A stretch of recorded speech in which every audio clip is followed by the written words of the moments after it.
하나님의 말씀을 함께 읽겠습니다. 이사야서 61장 1절에서 3절의 말씀입니다. 주 여호와의 영이 내게 내리셨으니 이는 여호와께서 내게 기름을 부으사 가난한 자에게 아름다운 소식을 전하게 하려 하심이라. 나를 보내사 마음이 상한 자를 고치며 포로된 자에게 자유를, 갇힌 자에게 노임을 선포하며 여호와의 은혜의 해와 우리 하나님의 보복의 날을 선포하여 모든 슬픈 자를 위로하되 무릇 시온에서 슬퍼하는 자에게 화관을 주어 그 죄를 대신하며 기쁨의 기름으로 그 슬픔을 대신하며 찬송의 옷으로 그 근심을 대신하시고 그들이 의의 나무 곧 여호와께서 심으신 그 영광을 나타낼 자라 일컬음을 받게 하려 하심이라. 아멘. 큰 나팔이 울릴 때라는 제목으로 말씀을 드립니다. 설날 연휴가 계속되었고 오늘 그 마지막 날입니다. 설날은 아마 설다라는 말에서 나왔을 것입니다. 처음 보는 것을 낯설다 그러죠. 그래서 아마 첫날이라는 의미일 것입니다. 어떤 사람들은 서럽다라는 말에서 나왔다고 하기도 합니다. 나이를 먹어가는 것이 서럽기 때문입니다. 그 외에도 여러 주장이 있지만 명확하지는 않습니다. 아무래도 설날은 새해의 시작이라고 하는 것이 가장 큰 의미일 것입니다. 어느 나라나 설날이 있고 그리고 그 설날은 새해의 시작입니다. 우리의 설날은 조상의 공덕을 기리는 날이기도 합니다. 그러면 성경에 나온 이스라엘의 명절은 어떨까요? 성경에 나온 이스라엘의 명절은 우리의 명절과는 달리 그 의미가 분명합니다. 여기에는 하나님이 주신 구원 역사의 교훈을 그대로 담고 있습니다. 우리가 잘 알듯이 이스라엘의 3대 절기는 유월절과 칠칠절과 수장절입니다. 유월절은 이스라엘 백성이 애굽에서 구원받은 날을 기념하는 날이고, 칠칠절은 이스라엘 공동체가 이루어진 날, 수장절은 모든 것이 완성된 날이며 또 이때에는 광야에 천막을 치고 살던 그 어려운 때를 기념하는 때이기 때문에 초막을 짓고, 다시 말해서 천막을 치고 지내는 날이라 해서 초막절이라고도 합니다. 성경의 달력은 음력입니다. 그러나 우리의 음력과는 다릅니다. 6월절은 원래 7월이었습니다. 그런데 하나님께서는 이 6월절을 인해서 이 달을 새해의 첫 달로 하도록 했습니다. 그래서 이 달이 1월이 되었습니다. 그래서 자연스럽게 1월은 7월이 되었습니다. 7월 1일이 이스라엘의 설날인 나팔절입니다. 성경에 나온 명절은 그 명절마다 깊은 영적인 교훈을 담고 있습니다. 이스라엘의 설날, 곧 나팔절은 레위기 23장 23절과 24절에 나옵니다. 이스라엘 자손에게 말하여 이르라. 일곱째 달 곧 그 달 첫날은 너희에게 쉬는 날이 될지니 이는 나팔을 불어 기념할 날이요 성회라. 어떤 노동도 하지 말고 여호와께 화제를 드릴지니라. 7월 1일은 쉬는 날입니다. 이 날에는 나팔을 붑니다. 노동하지 않고 하나님 앞에 예배를 드립니다. 이 날이 바로 설날입니다. 이때 부는 나팔은 트럼펫 같은 나팔이 아니라 양의 뿔로 만든 나팔입니다. 유대인의 율법 해석서인 미드라시에는 아브라함이 독자 이삭을 바칠 때에 하나님께서 숫양을 대속할 수 있도록 했었죠. 그 숫양을 기념한 것이라 라고 합니다. 이 양각 나팔은 출애굽 후 광야를 지내던 때에 이스라엘 진해 이동, 전쟁의 선포, 또 절기, 월삭, 안식일, 신년의 시작 이런 때에 이 나팔을 불도록 했습니다. 물론 그 부는 방식이 다 달랐겠지요. 이 나팔은 곧 하나님께서 너희 하나님이다 라고 하는 선포입니다. 곧 하나님을 기억하도록 하기 위한 것입니다. 하나님이 왕이시고 주권자이시고 동행하는 분이시고 인도자이시라는 선포입니다. 이 3대 절기는 영적 의미를 담고 있습니다.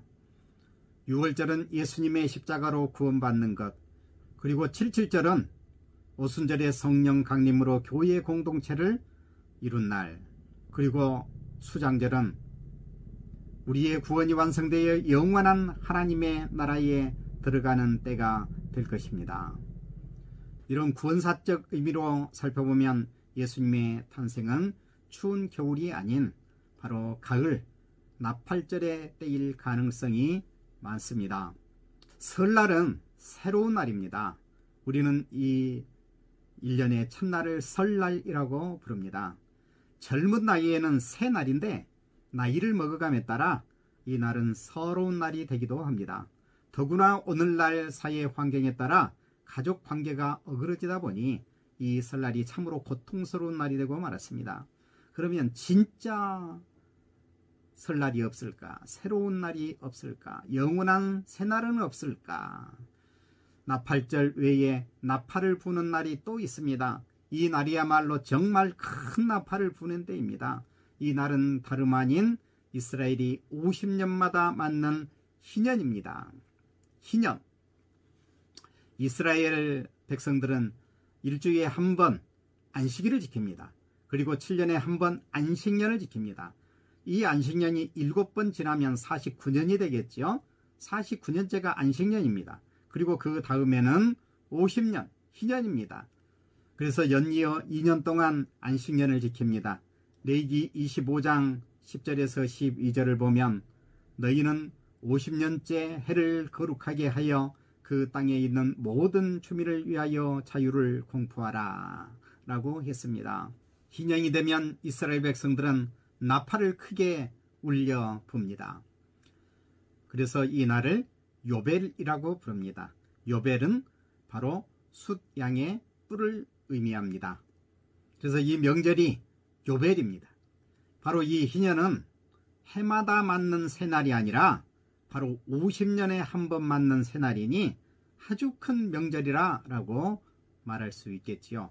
바로 이 본문 이사야의 선포는 이 희년의 선포입니다.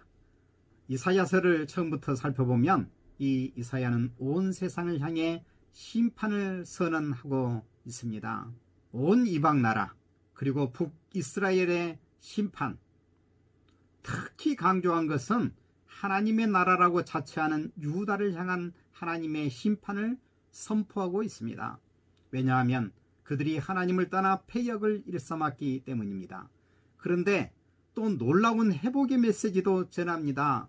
바로 오늘 본문과 같은 이 복음의 선포예요. 희년을 주신다는 것입니다. 이사야에게 여호와의 영이 임하여 이 놀라운 소식을 전하는 것입니다. 소망을 잃은 자에게 참된 소식을 지금 전하고 있습니다. 이 희년에서 가장 중요한 것은 토지개혁입니다. 50년을 지내면 여러 가지 사고나 질병이나 또 흉작이나 이런 문제들 때문에 빈부의 격차가 일어날 가능성이 참 많습니다. 그래서 큰 양극화가 일어납니다. 가지고 있던 토지를 뺏기기도 하고 또 종이 되기도 하고 또 전쟁 때문에 포로로 잡히기도 하고 이런 일들이 일어납니다. 그래서 이때는 바로 새로운 토지개혁을 일으키는 것이죠.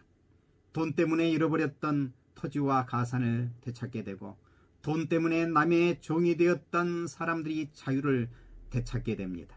그동안 원통했던 것을 다 풀어버리는 날이기도 합니다.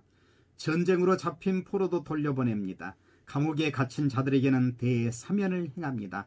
모든 슬픈 자를 위로합니다. 그래서 온 땅에 있는 사람들이 참된 기쁨과 즐거움을 누립니다. 또 이로 인해서 하나님께 찬양을 드립니다. 이 희년은 관념적인 날이 아니라 실제로 사람을 살리는 절기였던 것입니다. 그런데 문제가 있어요.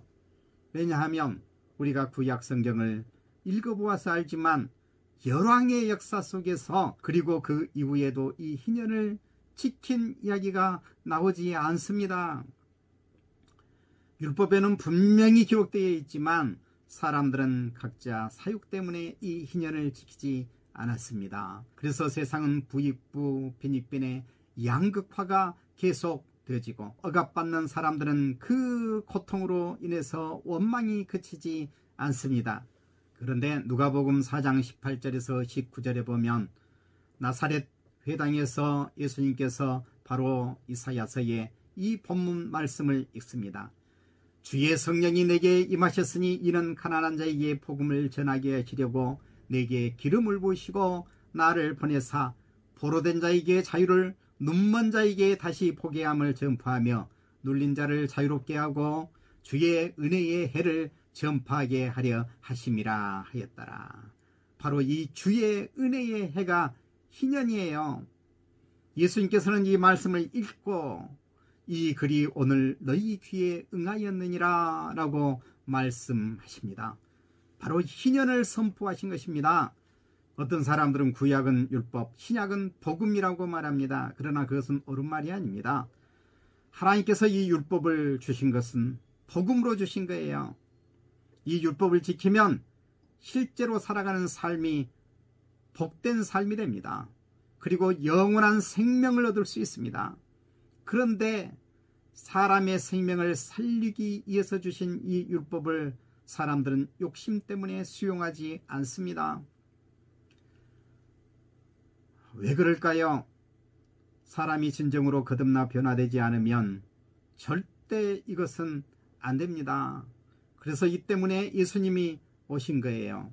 예수님께서는 십자가로 인간의 죄 문제를 해결하고 복음을 수용하여 이 희년을 살 수 있게 해 주셨습니다.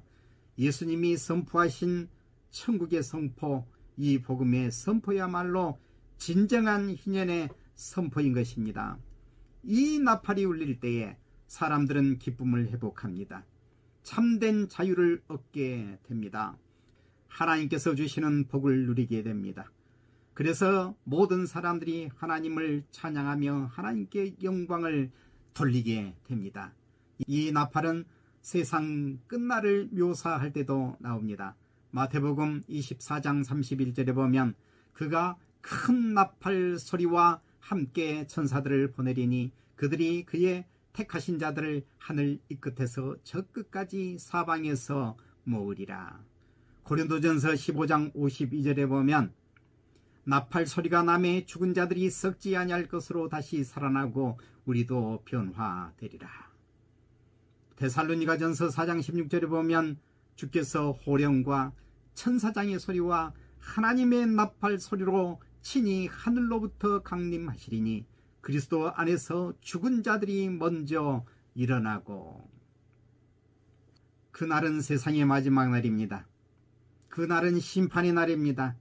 그러나 예수 그리스도를 믿어 구원받은 우리에게는 심판의 날이 아니라 구원의 완성의 날입니다. 영원한 하나님의 나라가 완성되어지는 날입니다. 영원히 새로운 날입니다. 우리는 예수 그리스도로 인해 이미 바로 이 희년 안에 살고 있습니다. 주의 은혜의 해를 누리면서 살아갑니다. 예수 그리스도가 통치하는 하나님의 나라에서 지금 살고 있는 것입니다.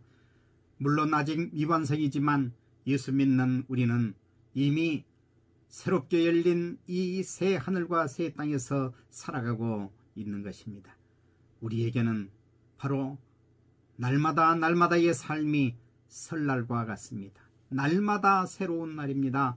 고린도후서 6장 2절에 보면 내가 은혜 베풀 때에 너에게 듣고 구원의 날에 너를 도왔다 하셨으니 보라 지금은 은혜 받을 만한 때요 보라 지금은 구원의 날이로다 라고 했습니다. 고린도후서 5장 17절에 보면 그런즉 누구든지 그리스도 안에 있으면 새로운 피조물이라 이전 것은 지나갔으니 보라 새 것이 되었도다 라고 했습니다. 우리가 새 것이 되었으니 우리는 새 날을 날마다 살아가는 것입니다. 주일마다 선포되는 이 복음의 나팔을 통해 우리는 더 깊이 하나님의 말씀을 깨닫고 늘 새롭게 살아가야만 하는 것입니다. 이 놀라운 은혜가 모든 성도들에게 있기를 바랍니다. 기도하겠습니다. 거룩하신 아버지 하나님, 감사합니다. 말씀을 주시니 감사합니다. 코로나19로 인한 어려움 속에서도 저희를 지키시니 감사합니다. 민족의 명절을 통하여 가족의 귀중함을 어느 때보다 깊이 깨닫게 하시니 감사합니다. 특히 오늘 예배를 통해 우리가 예수 그리스도의 백성이요 구원받은 공동체로 분명히 인식할 수 있게 해주시니 감사합니다. 이미 우리는 이 큰 나팔 소리를 듣고 모인 하나님의 백성들인 줄을 믿습니다. 하나님의 나라의 통치를 받으며 살게 하시니 감사합니다.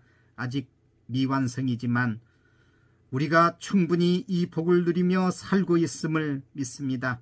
우리가 이 복음의 나팔을 불어 아직 이를 알지 못하는 자들에게 이 복음을 전할 수 있게 하여 주시고 모두 다 이 놀라운 복에 참여할 수 있게 하여 주옵소서. 영원한 총과 복을 주신 주님을 찬양하오며 예수 그리스도의 이름으로 기도드리옵나이다. 아멘.